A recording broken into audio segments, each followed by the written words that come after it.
Very much the Thank you for hearing us. there. It's 8:24. It's great talking to a proper therapist, isn't it? Yeah. Hello, Andrew.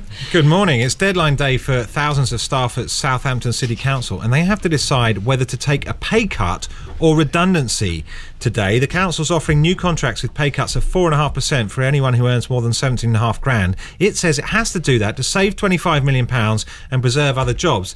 But there are 4,500 people affected, many, as you might guess, not happy about that. We'll talk in a moment to Steve Brazier, who represents some of them. He's regional manager for Unison. Good morning, Steve. Good morning to you. First of all, let's talk to Councillor Royston Smith, who's the leader of Southampton City Council. Councillor Smith, this is a real terms pay cut of 9.7%. What's your justification for that?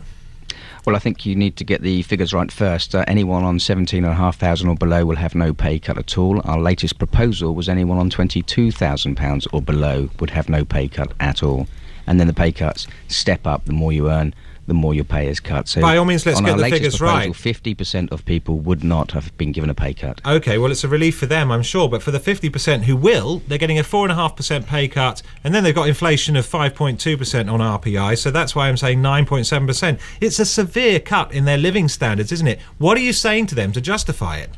Well, I'm saying to them that I would rather them be in work on slightly less money than to be out on job seekers allowance looking for a job. And the way this will work is that if people really think this is an unpleasant thing to do, at least they have a job while they're looking for another job. The alternative is hundreds, if not thousands, of people thrown onto the dole. And I simply won't do that on my watch. Steve Brazier.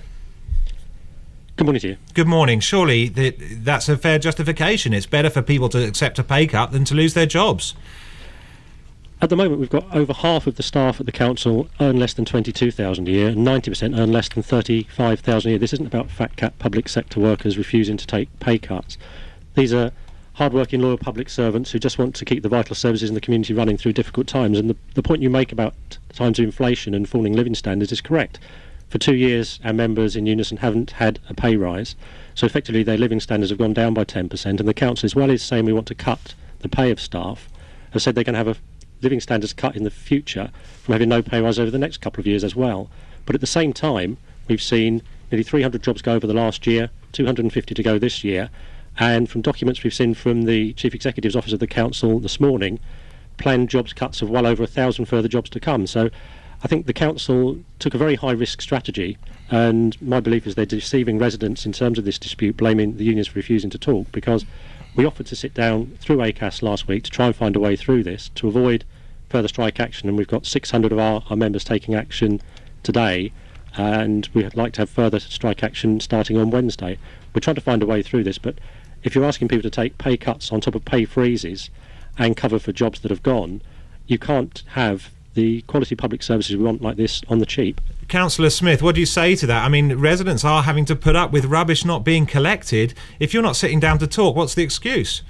Well, that's not strictly true. We have met with the union 6 times. 5 times we offered a compromise. We came up with different and amended proposals. And the latest one was, well, when we did meet with ACAS, we offered to take anyone earning £22,000 or less out of pay cut altogether. That's 50% of the staff.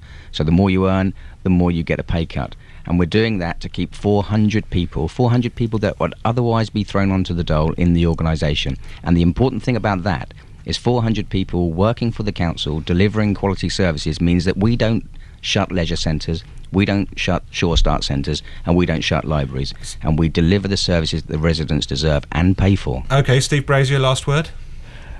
The council's in turmoil from the curbside to the dockside. We were in discussions with the council to try and find a way through this when they unilaterally decided to sack all of their staff. Our members can't accept that, they won't accept that. We're taking legal action against the council, and one of the claims that we have now is they've failed to consult, and they're potentially leaving themselves with significant legal bills that could arise to £10 million to try and save £3 million a year from cutting people's pay. OK. We said to the council last week we're happy to meet through ACAS. We had agreed to meet with ACAS, and it was pulled at the last minute. It was still ready to meet today. The council needs to drop the decision to sack all of its staff, and we can get round the table and try and find we have to leave it there. Thank you very much. Steve Brazier there from Unison, and we also heard from Councillor Royston Smith, the leader of Southampton City Council. And before I go, Nick,